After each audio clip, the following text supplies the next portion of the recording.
Alright guys, welcome to the final part with Piccolo as the main character. I really enjoyed this series, I hope you enjoyed it too, but the views are dying off, and I had a great time making videos about it, but I think it's finally time we end it. And what better way to end it with the Granola Saga. So with all that being said, let's get to it. We cut to Frieza. Frieza's been uneasy, especially after last time. Piccolo, Gohan, Broly, Goku, Vegeta, they all are a big threat to him, and he can do nothing. Sure, his golden form's powerful, but it's not good enough anymore. He needs to get a better form. He needs to get stronger. So he would find a time chamber and begin to go in it. As he would begin to train with one purpose. The purpose of becoming stronger. The purpose of becoming greater. And the purpose of becoming so powerful, he won't have to worry about these monkeys and the Green Man. As all that was going on, we cut to Granola. Granola wanted to get revenge against the Saiyans, and he could finally do it. He was excited. He didn't know where their home base was at, but he had an idea. He heard that Frieza was away, so he would attack Frieza's capital planet and look for the base that way. As that was going on, we cut to Piccolo and Vegeta. Piccolo and Vegeta were both on Beerus's planet training. As Beerus looked at him and said, "I think it's time I teach you Ultra Ego." Both of them looked confused and said, "What was that?" Beerus would explain Ultra Ego was a god of destruction mode. A form where you can use Hakai's and many other power. Its essence is destruction. Pure destruction. They would both nod as Beerus began to teach them, but this wouldn't be easy. He would put them through grueling training. This training wasn't like Whis' training. It wasn't super physical, it was mental. It was to get them into a destruction mindset. Beerus would insult them both and tell them how he destroyed Planet Vegeta, or told Frieza to at least. This angered Vegeta, but Beerus easily knocked him down. Then he would talk about destroying Planet Namek. He needed them to get angry to put them in that destruction mindset. They've been getting calm, been getting peaceful. These peaceful mindsets can work, but they won't work for this form. He needed them to be a pure form of chaos.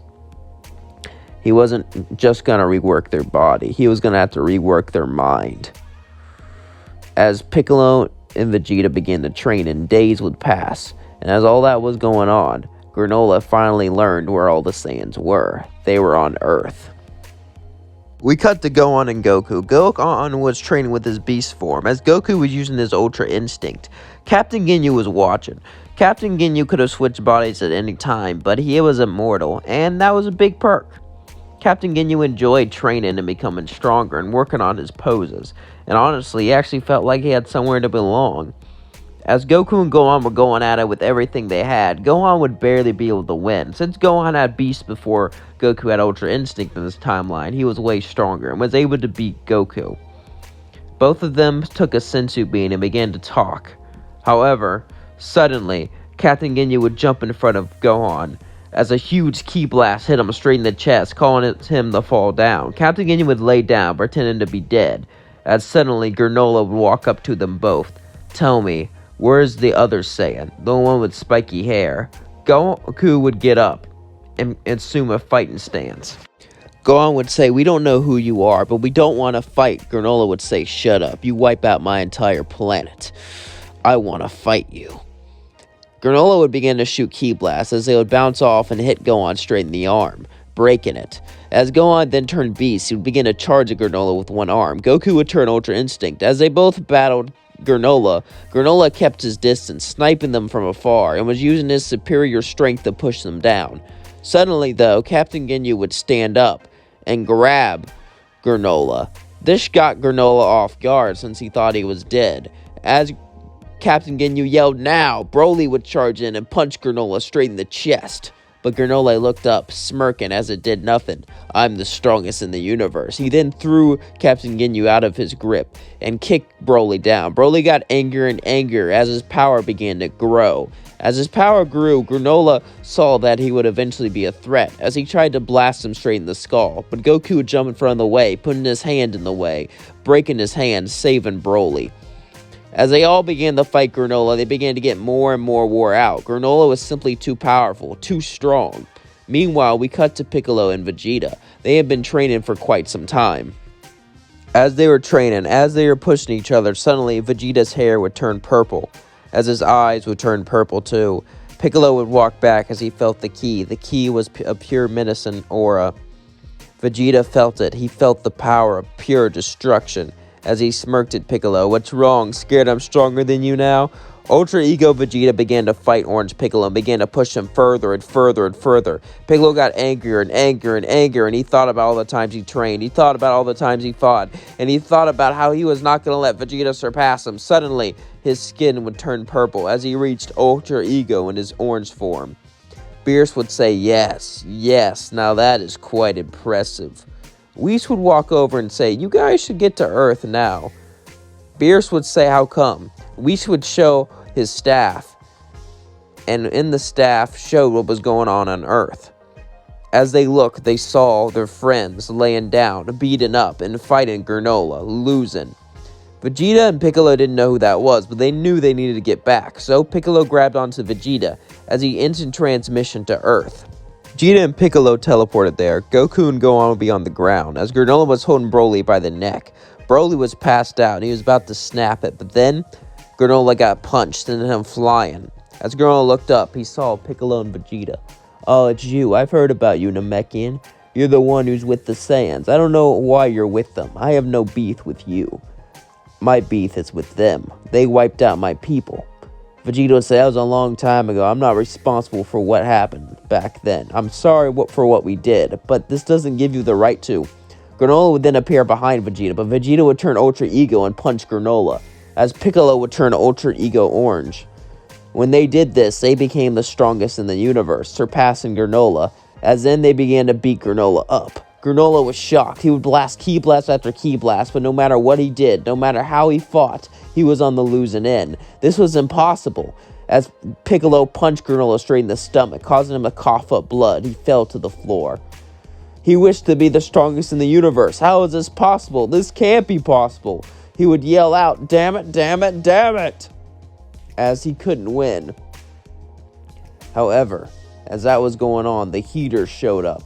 As Gas began to show off his true power, his body decayed. Piccolo and Vegeta looked behind them. Vegeta would say, "Who the hell is that?" Granola would look up and say, "It's Gas, one of my partners." Gas would look at them and smirk. "You have no idea, do you, Granola? We're the ones that wiped out your planet's people, not the Saiyans. In fact, a Saiyan actually tried to stop us." He began to laugh. "Oh, poor Granola. Such a childish fool. Did all this for revenge, and yet you're gonna die, just like the others." Piccolo and Vegeta would both charge at him, as Goku and the rest would get up. They could barely stand, and they all charged with everything they had, but it was nothing. Gas was just too powerful, and was able to knock them all down. Captain Ginyu kept getting up, but it was no good. Captain Ginyu was thinking about taking his body, but then he heard footsteps. As Gas looked behind him, it was Frieza. "Seems like you guys have been getting stuff done without me." Gas would charge at Frieza, but then he turned black, as the power coming off his body made Gas fall to his knees. Frieza then stepped on his head, squishing it, breaking his skull, killing him instantly. Everyone was shocked, as then he looked at them all. Frieza could easily kill them, and he thought about doing it as he charged the death beam, but then he realized something. It always eluded him. No matter how much he wanted vengeance, no matter how much he wanted to get back at the monkeys, no matter what he did, it always stabbed him in the back. And true, he could kill them right here and now, but then Beerus would come after him. He decided it was time to make a change. As Frieza said, "I decided I'd save you since you helped me reach this form, but after that, I don't know if we'll meet again." Piccolo said, "What are you talking about? I got a fleet of Hector heathens. Me and my empire are going to a different universe so I can take over that place. A place without filthy monkeys," Frieza says, as him and his army just left. Everyone was shocked. It seemed like Frieza was going to move universes. Years would pass. Frieza would go to Universe 6, form an empire, and eventually become God of Destruction, beating Champa. Without anyone there to stop him, he was able to get more and more power until he was stronger than the God of Destruction himself. Piccolo became God of Destruction of Universe 7. After Champa was defeated, Beerus was never himself again and had to step down. Not because he was forced to, but because he just couldn't keep the title anymore, knowing his brother just wasn't alive. Universe 7 was at peace. The immortal rebel began to rise, and Piccolo and his crew, anytime there was danger, anytime there was trouble in the universe, he went out and saved it. Piccolo was a god of destruction, but he was also a champion of truth and justice. There was never anyone else like him. No Namekian, no Saiyan. No one can compare to Piccolo's power or intellect. No one can compare to his heart. And all of Piccolo's journey started on a tiny little planet called Earth. And that's going to leave things off. Hope you all enjoyed this series. Don't forget to like, comment, and subscribe. Let me know what you think of the series down below. And if you're excited for the movie, let me know. Peace out. Love you all.